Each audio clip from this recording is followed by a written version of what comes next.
اپنے کچھ لمحوں کی عروج پر غور نہ کرنا، کیونکہ وقت بدلنے میں دیر نہیں لگتا۔ جس چیز کو تم برا سمجھتے ہو سکتا ہے وہ تمہارے حق میں بہتر ہو۔ دھوکہ دینے والا خود کو مصائب کا شکار ہو جاتا ہے، لیکن اپنی نسلوں کو بھی بد دعا کے سپرد کر دیتا ہے۔ بعض اوقات انسان سکون کو ہر چیز میں تلاش کرتا ہے، لیکن وہ اس کو اپنی ذات میں چھپا ہوتا ہے۔ کپڑے انسان کے جسم کو ڈھانپ دیتے ہیں اور گفتگو اس کی شخصیت کو۔ برے کاموں کی سزا ضرور ملتی ہے، لیکن سزا کا اندازہ مختلف ہو سکتا ہے۔ اگر کسی کی تکلیف دیکھ کر تمہیں تکلیف ہونے لگے تو سمجھ لینا کہ اللہ کے بنائے ہوئے بہترین انسان ہو۔ اگر دنیا اور آخرت کی کامیابی چاہتے ہو تو اللہ کے بندوں سے اچھا سلوک کرو۔ عقل مند وہ ہے جو صورت ہی کو نہیں، سیرت بھی سنوارنے کی کوشش کرے۔ جب اللہ پر مکمل یقین ہو تو اس کی مخلوق سے نہ گھبراؤ۔ ہر وہ اس محفل میں گھسنے کی کوشش نہ کرو جہاں تمہارا کوئی جوڑ نہ ہو۔ دشمن کا انتخاب اس کی ذہانت دیکھ کر کرو اور دوست کا انتخاب کردار دیکھ کر کرو۔ جو جھک جانا سیکھ جاتا ہے وہ ساری دنیا کو جھکا لینا سیکھ جاتا ہے۔ بات چیت کرنے سے انسان کی عقل مندی میں اضافہ ہوتا ہے، لیکن تنہائی وہ درسگاہ ہے جس سے عظیم لوگ جنم لیتے ہیں۔ جب گھریلو فیصلے کے لیے باہر کے بندے کی ضرورت پڑ جائے تو سمجھ لینا کہ آپ کا خاندان تباہ ہو چکا ہے۔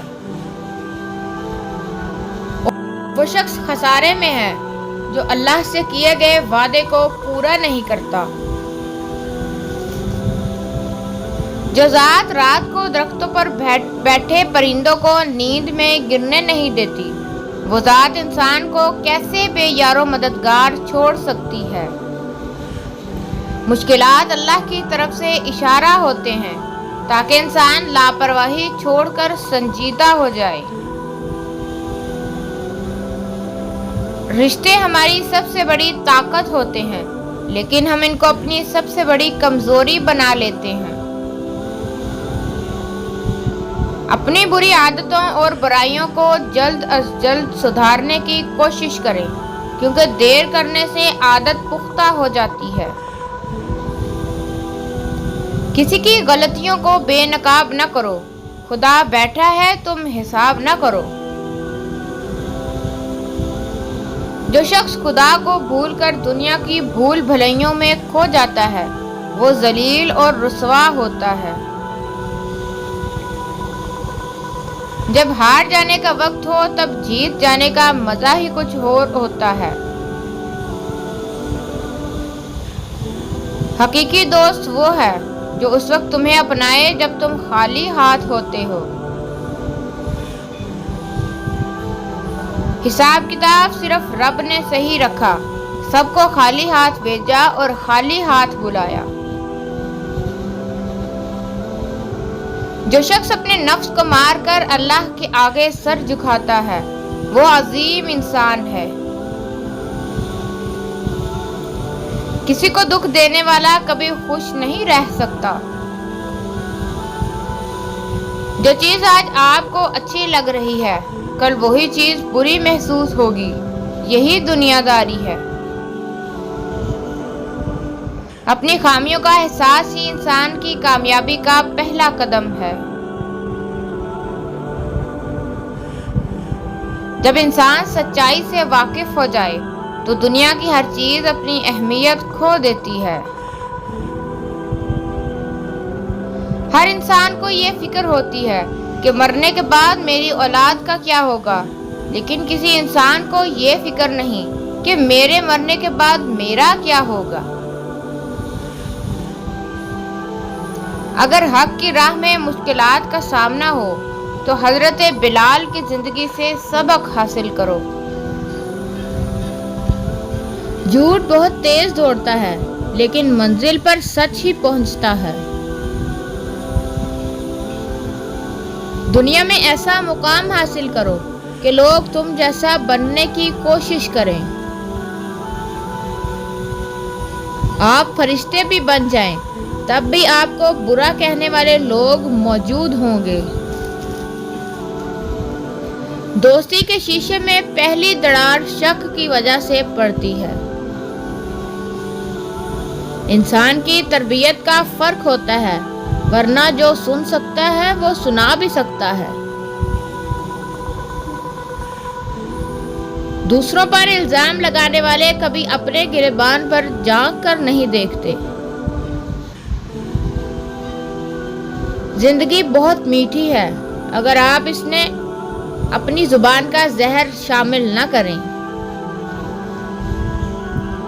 کام کو اعتدال سے کرنے میں سمجھداری ہے۔ کس کس کو راضی کرو گے؟ بس ایک رب کو راضی کرو، سارے معاملے حل ہو جائیں گے۔ خوف اور مایوسی سے نکل کر یقین اور اعتماد کی رسی کو تھام لو۔ بڑھاپے میں فرشتہ بننے سے بہتر ہے جوانی میں فرعونیت چھوڑ دیں۔ جب اللہ کسی سے ناراض ہوتا ہے تو اسے ایسی چیز کی طلب میں لگا دیتا ہے جو اس کی قسمت میں نہیں ہوتی۔ زندگی اذان سے شروع ہوتی ہے جس کے بعد نماز نہیں ہوتی، اور ایسی نماز پر ختم ہوتی ہے جس سے پہلے اذان نہیں ہوتی۔ اکیلی ہونے کی سب سے اچھی بات یہ ہے کہ جب تم پریشان ہو تو تمہیں سننے والا صرف اللہ ہوتا ہے۔ غیروں کی باتوں میں آ کر اپنوں سے الجھنا انسان کی قدر، عزت اور وقار کو ختم کر دیتا ہے۔ وقت سب کو ملتا ہے زندگی بدلنے کے لیے، مگر زندگی دوبارہ نہیں ملتی وقت کو بدلنے کے لیے۔ جب انسان بالکل خاموش ہو جائے اور اپنے حق کے لیے نہ بولے تو سمجھ لو کہ وہ اپنے اندر بہت کچھ دفن کر چکا ہے۔ جو انسان جتنا خاموش رہتا ہے وہ اپنی عزت کو اتنا ہی محفوظ رکھتا ہے۔ جب اللہ کسی سے خوش ہوتا ہے تو اس کے لیے نیک کرنا آسان اور گناہ کرنا مشکل کر دیتا ہے۔ اگر آپ کو لگتا ہے کہ روز محشر آپ سے صرف نماز اور روزے کا ہی پوچھا جائے گا تو شاید آپ غلط ہیں۔ اپنے برے وقت کے لیے بچا کر رکھنے والا مال اگر کسی کے برے وقت میں لگا دیا جائے تو اپنا برا وقت بھی ٹل جاتا ہے۔